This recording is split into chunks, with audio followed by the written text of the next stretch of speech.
Good morning दोस्तों, स्वागत है आपका इस नए वीडियो में। आखिर चीन के कब्जे में तिब्बत कब और कैसे आया, हैरान करने वाली है ये कहानी।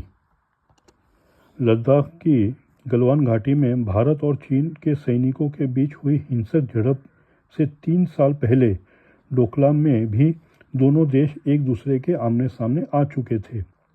भारत चीन सीमा विवाद का दायरा लद्दाख, डोकलाम, नथुला से होते हुए अरुणाचल प्रदेश की तवांग घाटी तक जाता है। अरुणाचल प्रदेश के तवांग इलाके पर चीन की निगाहें हमेशा से रही है। वो तवांग को तिब्बत का हिस्सा मानता है और कहता है कि तवांग और तिब्बत में काफ़ी ज़्यादा सांस्कृतिक समानता है। तवांग बौद्धों को प्रमुख धर्मस्थल है। दलाई लामा ने जब तवांग के मोनेस्ट्री का दौरा किया था तब भी चीन ने इसका काफ़ी विरोध किया था।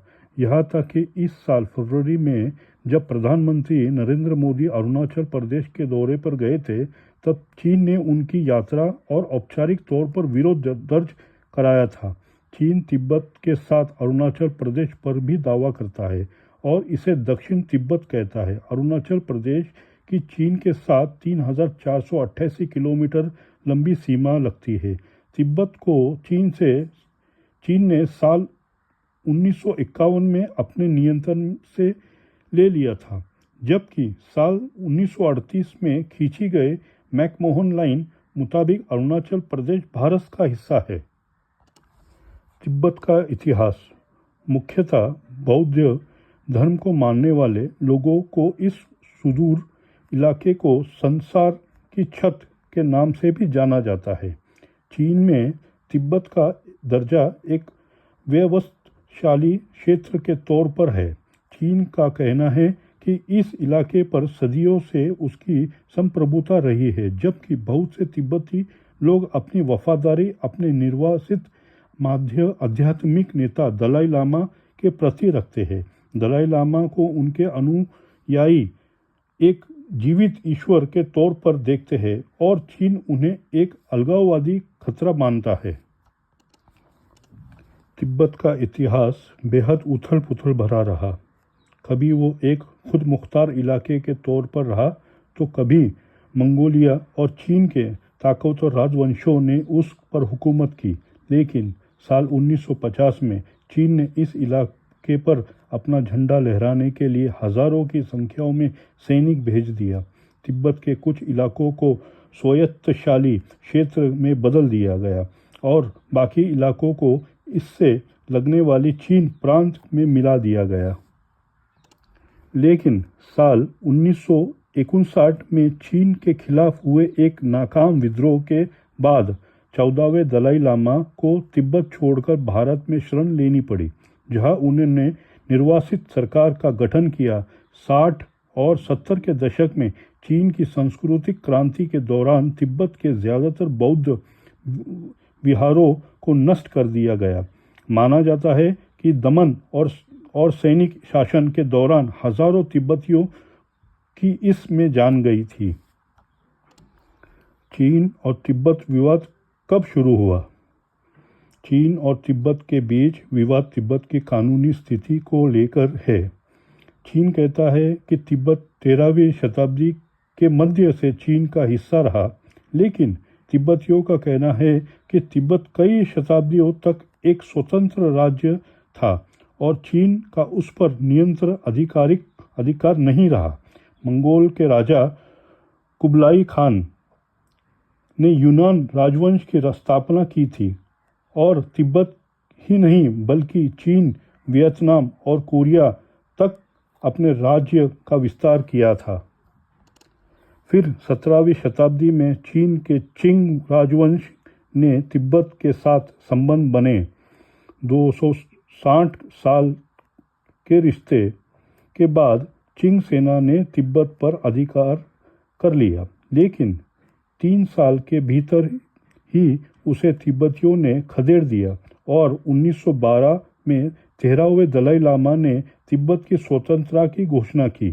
फिर 1951 में चीन सेना ने एक बार फिर तिब्बत पर नियंत्रण कर लिया और तिब्बत के एक शिष्टमंडल से एक संधि पर हस्ताक्षर कर लिया, जिसके अधीन तिब्बत का प्रभुसत्ता चीन को सौंप दी गई।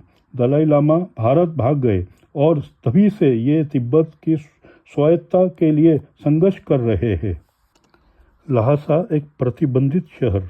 जब 1949 में चीन ने तिब्बत पर कब्जा किया तो उस बाहरी दुनिया से बिल्कुल काट दिया।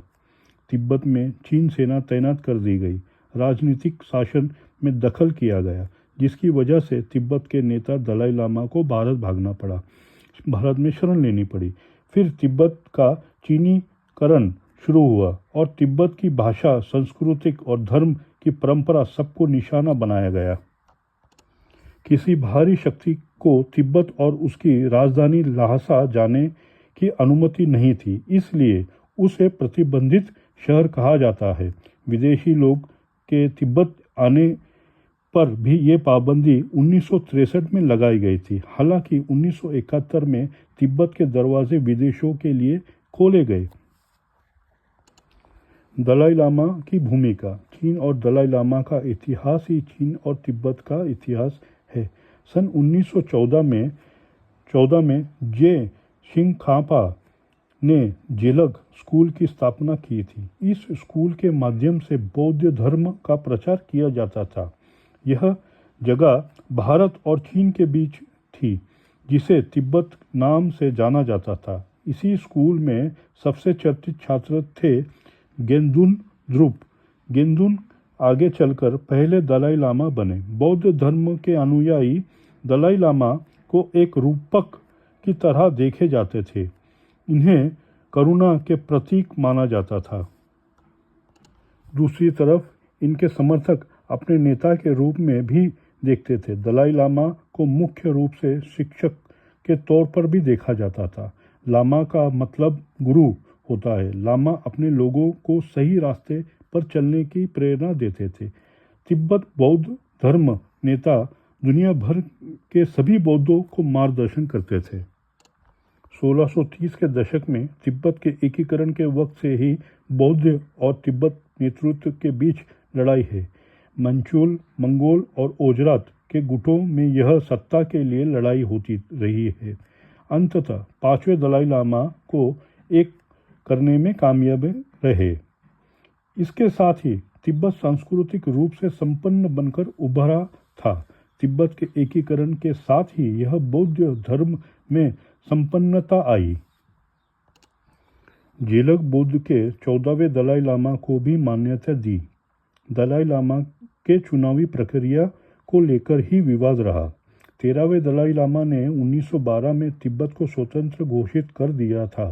करीब 40 सालों बाद चीन के लोगों ने तिब्बत पर आक्रमण किया।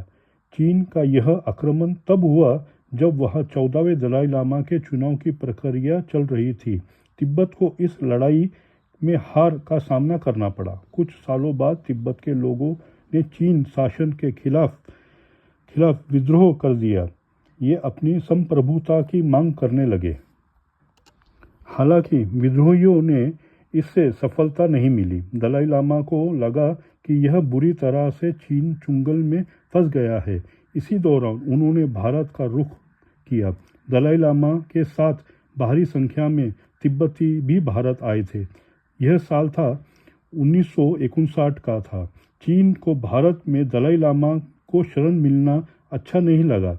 तब चीन में माओ तुंग का शासन था।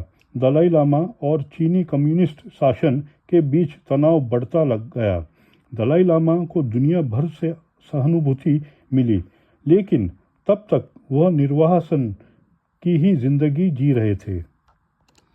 जब भारत ने तिब्बत को चीन का हिस्सा माना, साल 2003 के जून महीने में भारत ने यह आधिकारिक रूप से मान लिया था कि तिब्बत चीन का हिस्सा है।